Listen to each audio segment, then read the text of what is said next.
오늘 이 거룩한 말씀 우리에게 허락하신 하나님께 영광을 돌리고, 또한 이 말씀을 통해서 하나님의 영광을 바라보고 이 말씀대로 살아서 승리하기를 주의 이름으로 축복합니다. 특별히 에스겔서는 계시록의 모양을 닮아 있고, 이 에스겔서를 통해서 우리가 하나님 나라의 영광과 또 하나님께서 우리에게 주시는 거룩한 복과 은혜를 알 수 있다라는 겁니다. 말씀은 우리에게 하나님의 뜻을 비춰주고 하나님께서 우리에게 원하시는 방향들을 가르쳐주고 있습니다. 그런데 사람이 볼 때의 말씀은 사람의 관점에서 보게 되고, 또 그 말씀을 사람의 관점에서 풀다 보니까 말씀이 어렵고 어디로 가야 될지 방향을 찾지 못하는 경우들이 굉장히 많이 있습니다. 에스겔서 말씀도 하나님의 관점에서 보아야 하고, 하나님께서 이 에스겔서에 우리에게 보여주시는 환상, 에스겔을 통하여 우리에게 가르쳐주시는 환상이 또한 소망이고 우리가 앞으로 나아가야 될 길들을 보여주고 있다라는 겁니다. 이 말씀을 따라서 소망을 가지고 승리하시기를 주의 이름으로 축복합니다. 다시 말씀드리면 에스겔서 가운데 있는 이 환상은 철저한 소망이다. 철저한 소망이다. 그 이스라엘 백성이 이미 바벨론에 끌려가 있는 상태, 이 1절에 보시면 제30년 4월 5일에 내가 그발강가 사로잡힌 자 중에 있더니 있습니다. 이걸 거꾸로 말하면 내가 사로잡혀 갔는데 사로잡혀 간지 30째 해에 30년이 지난 때에 하나님께서 나에게 보여주셨다. 뭘 보여주셨냐? 하나님의 모습을 보여주셨다. 하나님의 모습을 왜 보여주시냐? 사로잡혀 가서 포로됐으면 이제 소망이 끝난 거 아니냐? 그렇게 생각할 수 있습니다. 그리고 인간의 관점에서는 사로잡혀 갔으니까 잡혀가지 않기를 바랬고, 그 포로되지 않기를 바랬는데 포로되어 끌려갔으니까 이제 우리 소망이 다 끊어졌다, 그렇게 볼 수 있는데, 하나님의 관점은 이제 너희가 이 심판 가운데 다시 구원의 소망을 가져야 될 것이다. 하나님의 관점을 봐야 되는 거예요. 하나님 우리에게 이걸 보여주는 겁니다. 하나님의 형상을 보도록, 하나님의 모습을 보도록, 우리가 하나님의 모습을 직접 대할 수는 없지만 하나님께서 그 모양들을 그들의 생물, 하나님의 생물, 그러니까 하나님의 사자, 다시 말하면 하나님께서 부리시는 천사들, 그들의 형상을 보여주시면서, 또한 하나님께서 바퀴를 보여주시면서, 또 궁창의 모양을 보여주시면서, 또 하나님의 무지개 모양들을 보여주시면서 우리에게 뭘 주느냐? 연결되어지죠. 계속 연결되어져서 결국 무지개까지 연결됩니다. 그러니까 하나님께서 우리에게 소망을 보여줘요. 소망을. 하나님의 언약과 그 언약이 변치 아니하고 다시 비춰질 것을 대한 그 소망을 허락하신다라는 겁니다. 그 구름 뒤에 해가 있기 때문에 비가 오고 나면 뭐가 뜹니까? 무지개가 뜹니다. 무지개가. 이 하나님께서 이 심판하시고 나서, 물로 세상을 심판하시고 나서 무지개를 항상 뜨게 하셨고, 이 무지개를 볼 때마다 너희와의 언약, 다시는 내가 물로 세상을 심판하지 않을 것이다. 그것은 다시 말하면 내가 너희를 구원할 것이다 대한 언약이라는 거죠. 그 약속을 오늘 에스겔서 1장을 통해서 가르쳐주는 겁니다. 우리가 여기서 뭐 독수리 형상이니 사람의 형상이니 소의 형상이니 사자의 형상이니 이게 뭐냐? 뭐 사자의 앞에는 사람이고 옆에는 사자고 소고, 이걸 어려워할 필요가 없어요. 그건 하나님께서 만드신 형상이고 우리가 다 알 수 없는 거예요. 사자는 용맹스럽고 사람은 지혜롭고 소는 성실하고 독수리는 민첩하고 그런 모양이다. 거기 합쳐져서 하나님의 뜻을 행한다. 어떻게 행하느냐? 똑바로 간다. 똑바로 간다. 계속 똑바로 간다 얘기하고 있습니다. 7절에 보면 날개는 다 서로 연하였으며 행할 때는 돌이키지 아니하고 일제히 앞으로 곧게 행하며 했습니다. 날개가 있는데 9절에 날개가 있는데 날개가 막 지지각각 자기 마음대로 가는 게 아니고 딱 같이 간다. 서로 연결되어 있어서 똑바로 간다. 어떻게 가냐? 갈 때는 돌이키지 않는다. 돌이키지 않는다는 건 뭐예요? 돌이키지 않는다는 건 뭐예요? 방향이 있다는 거죠. 방향이 있다는 거예요. 군사가 가는데 대장이 앞에서 명령한 대로 똑바로 가면요 돌이킬 수가 없죠. 지금 대장이 앞에서 돌격 앞으로 하는데 군사들이 막 좌우로 막 흩어진다면 그건 오합지졸입니다. 하나님이 쓰시는 천사들, 하나님 쓰시는 그 사자들, 하나님의 명령을 따라서 앞으로 가는데 돌이키지 않는다. 하나님 말씀대로 똑바로 간다는 거죠. 돌이키지 아니하고 일제히 앞으로 곧게 행하며 했습니다. 철저하게 그들을 다스리고 그들을 인도하시는 하나님이 있다는 것을 가르치고 있습니다. 그럼 왜 그들은 일제히 앞으로만 가느냐? 왜 그는 돌이키지 않느냐? 하나님께서 이 약속을 그들에게 보이셨고 예레미야서를 통해서도 계속 얘기하는 거예요. 하나님께서 그들 다시 그 바벨론에서 돌이키게 하셔서 구원의 일들을 다시 행하실 때 하나님의 이 계획은 절대 변하지 않는다. 보라, 내가 새 일을 행할 것이다. 이게 하나님 약속이라는 거예요. 그것을 위해서 하나님의 사자들이 일하고 있다는, 역사하고 있다는 것을 말하고 있는 겁니다. 12절에 신이 어느 편으로 가려면, 영이 어느 쪽으로 가면 그 생물들로 그대로 가되 돌이키지 아니하고 일제히 앞으로 곧게 행하며, 똑같이 말씀하죠. 돌이키지 아니하고 일제히 앞으로 곧게 행하며, 하나님의 신이 운행하는 대로, 하나님의 뜻이 역사하는 대로, 하나님이 기뻐하시는 대로, 하나님의 말씀이 있는 대로, 그러니까 하나님의 그 계획대로, 이스라엘 구원하기 위한 방법대로 하나님 일하실 때에 그들의 사자들이, 하나님의 사자들이 돌이키지 않고 일제히 앞으로 곧게 행한다. 말씀대로 그대로 행한다는 거죠. 할렐루야. 그 어제도 우리가 데살로니가 전서 말씀을 통해서 마무리되면서 이것을 누가 행하시냐, 누가 이루시냐, 하나님 미쁘시니 이것을 행하실 것이다, 이것을 이루실 것이다 했습니다. 하나님의 구원, 하나님의 은혜가요 반드시 우리를 구원하실 것이고 우리를 하나님 나라까지 인도할 겁니다. 우리가 거룩하지 못하지만, 죄인이지만, 죽을 수밖에 없지만 하나님께서 반드시 우리를 온전케 하신다. 우리를 온전케 어떻게 하시냐? 하나님의 그 미쁘신 은혜가, 하나님의 그 미쁘신 성품이 이것을 반드시 이루신다는 거예요.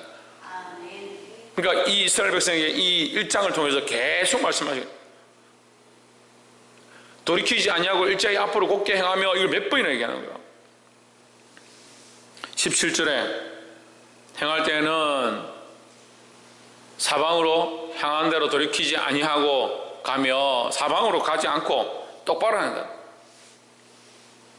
사방으로 가긴 가더라도 어느 방향으로 가든지, 이 사방으로 간다는 말은 막 이렇게 간다는 말이 아니고 이쪽으로 가든지 이쪽으로 가든지 이쪽으로 가든지 어느 쪽으로 가든지 가면 똑바로 간다.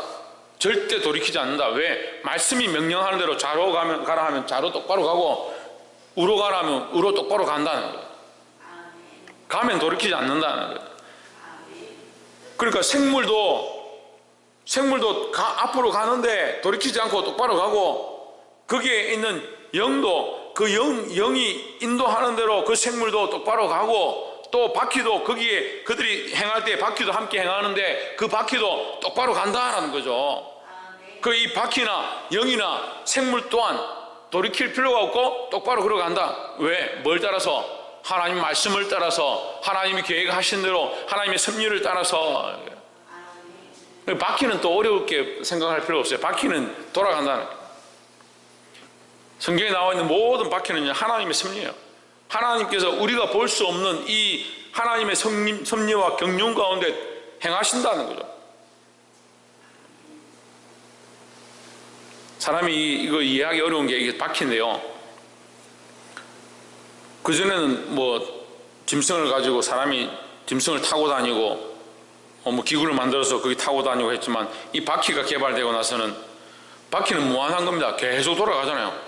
돌아가도 그대로 그 자리에 있습니다. 바퀴가 굴러가기 때문에 어디로 도망간다든지 튀나간다든지 그렇지 않죠. 계속 제자리에서 돌고 있지만 무한정 갈 수 있다. 무한정 갈 수 있다. 우리가 보기에 이해가 안 되지만 하나님의 섭리는요 반드시 이것을 이룬다는 거죠. 그 바퀴 속에 또 바퀴가 있다. 하나님의 섭리와 경륜이 합쳐져서 반드시 이것을 이루신다라는 거예요. 사람의 생각으로는 이해가 안 돼요. 어떻게 바벨론에 끌려갔는데 이 얼마 되지 않는 백성들이 어떻게 거기서 다시 독립해서 돌아올 것이며, 그 큰 나라 온 세상을 지배하고 있는 이 바벨론이 무너질 것이며, 이해가 안 되는 거예요. 말도 안 되는 거예요.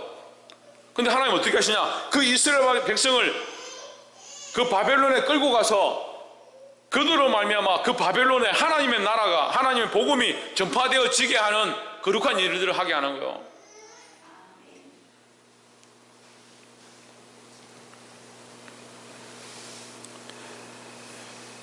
(18절에) 그 둘레는 높고 무서우며 사람이 감히 근접할 수 없다. 그 바퀴에 그 큰 바퀴 안에 있는 또 바퀴는 하나님의 섭리인데 이 하나님의 섭리와 역사를 사람이 감히 근접할 수도 없고 감히 볼 수도 없고 감히 이해할 수도 없다. 그 둘레는 높고 무섭다. 그 하나님의 역사가 돌아가는 거, 하나님의 섭리가 이 운영되어지는 거 인간이 다 이해할 수 없다는 거죠. 그러니까 다 이해할 수 없으니까 뭐 하면 됩니까? 믿으면 되는 거예요. 나도 나를 다 모르는데 하나님 어떻게 다 알겠어요? 인간이 하나님의 하시는 일들을 다 알 수가 없다. 그러니까 에스겔서를 통해서 에스겔에게 하나님께서 그 영광을 보여주시면서 네가 다 알 수 없지만 하나님의 섭리로 반드시 이것이 이루어질 것이다. 그 둘레는 높고 무서우며 그 네 둘레로 돌아가면서 눈이 가득하며 했습니다. 눈이 가득하다. 하나님께서 이 일을 행하시는데 분명하게 보고 있다. 틀리지 않다는 거죠. 눈이 있기 때문에 틀리지 않고 바른 방향과 바른 길로 가고 있다는 거예요. 우리는 우리의 일을 행할 때 우리가 어떤 일을 결정해 놓고 나머지는 어떻게 합니까? 내가 이만큼 했는데 나머지는 내가 할 수 없으니까 잘 되면 좋겠다. 뭐 어떻게 이렇게 좀 되면 내가 이렇게 해놓은 게 어떻게 될 텐데 그렇게 생각하는 거죠. 우리가 은행에 돈을 넣어놔도 은행이 망하지 않고 이자를 또박또박 주면 잘 될 거야. 돈 넣기는 내가 넣었지만 나머지는 누가 하냐? 은행이 하는 거요. 내가 할 수 없잖아요. 그러니까 인간의 이게 유한한 모습인 거예요. 하나님은 무한하시고 전능하신 겁니다. 우리가 다 볼 수 없고 다 이것을 행할 수 없지만 하나님의 역사는요, 하나님이 다 운행하시고 하나님께서 그것을 다 일일이 다 보고 계시기 때문에 삐뚤어지거나 다른 길로 가거나 틀리거나 오차가 나지 않는다라는 거죠.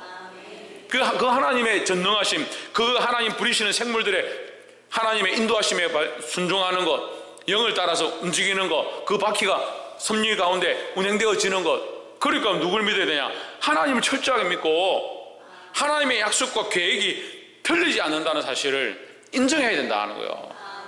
그래, 인간의 지혜로 생각하면 다 볼 수도 없고 두려운 그 하나님의 계획을 자꾸 인간이 다 아는 것처럼, 사람이 다 알고 있는 것처럼 자꾸 그렇게 하니까 하나님을 제한해.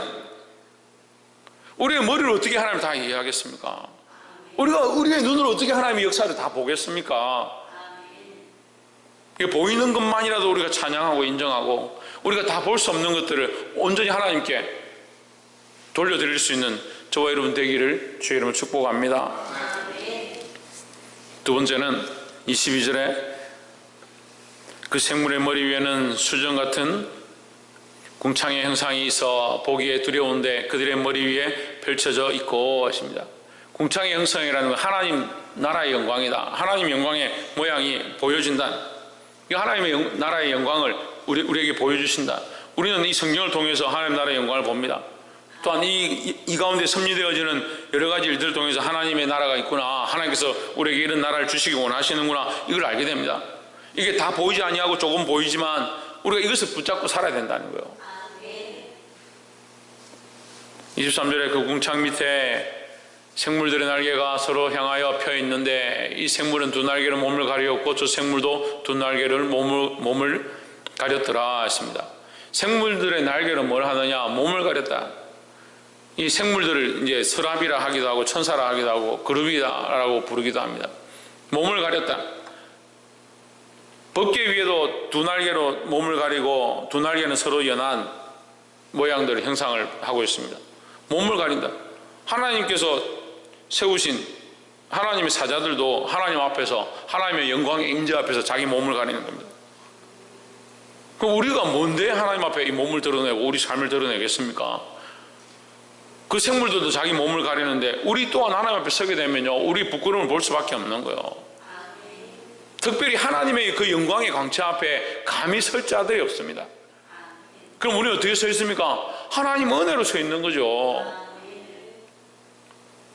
24절에 생물들이 행할 때에 갈 때에 내가 그 날개 소리를 들으니 많은 물소리와도 같으며 젖는 자의 음성과 가도 같으며 떠드는 소리 곧 군대의 소리와도 같더니 그 생물이 설 때에 그 날개를 내렸더라. 이 하나님의 위엄이다. 그 하나님의 위엄이 그 속에 나타난다. 근데 우리가 이 가운데 우리가 조금 이런 말씀을 접목하면 좋겠습니다. 계시록 말씀해 보면 많은 물소리가 나오는데 여기도 많은 물소리가 나오죠. 이 많은 물소리는 모든 성도들이 모여서 하나님 앞에 함께 노래하고 찬양하는 소리를 많은 물소리라는 거예요. 많은 물소리와 같다. 이 천사들의 날개는 어떤 의미를 볼 수 있냐? 행하는 것이다. 행하는 것, 움직이는 것이다. 그러면 우리 관점은 뭐예요? 하나님의 역사는 나타나는 거예요. 천사들이 행하는, 하나님의 역사 명령이 떨어지면 그 천사들이 움직이는 거죠. 하나님의 명령이 떨어지면 천사들이 움직이잖아요. 그러니까 날개 소리가 나겠죠. 그럼 생물들이 갈 때 내가 그 날개 소리를 들으니 많은 물소리와도 같으며 전능자의 음성과도 같으며를 두 개를 얘기하고 있습니다. 떠드는 소리 곧 군대의 소리와 같더니 또 얘기합니다. 이게 여러 가지 모양을 얘기하는 거죠. 그자 천사의 날개가 움직이는데 어떻게 움직이냐? 하나님의 음성과 같다. 하나님의 명령을 따라서 그들이 움직인다. 천사의 움직이는 것은 하나님께서 세우신 생물들은 어떻게 움직이냐? 하나님의 명령을 따라 움직인다. 이렇게 볼 수 있죠. 많은 물소리와도 같으며, 많은 물소리는 이 하나님 구원받은 백성들의 소리다. 또 백성들의 기도 소리고 백성들의 찬양 소리다. 그러면 이 생물들은 하나님의 명령을 따라 움직이는데 또한 어떻게 움직이냐? 백성들의 기도와 찬양으로 움직인다. 그렇게 볼 수 있습니다. 백성들의 찬양과 기도가 어떻게 움직이냐? 백성들의 기도와 찬양 가운데 하나님의 역사가 시작된다라는 거죠. 우리가 이런 믿음을 가져야 되는 거예요. 하나님의 명령, 하나님의 음성을 통해서 온 세상이 운행되어지는데 우리가 특별히 하나님의 역사를 우리가 경험할 수 있는 게 어떻게 경험하냐? 기도와 찬양을 통해서. 우리가 하나님 앞에 온전한 찬양을 올려드릴 때 하나님의 인재와 역사가 거기 임하는 것입니다. 우리가 온전히 하나님 앞에 기도하고 엎드려 하나님 이것을 역사해 주시고 이것을 변화시켜 주시고 이 사람을 돌려주십시오 할 때에 그것이 하나님 마음에 합당할 때 하나님의 사자들이 일하고 역사되어진다라는 겁니다.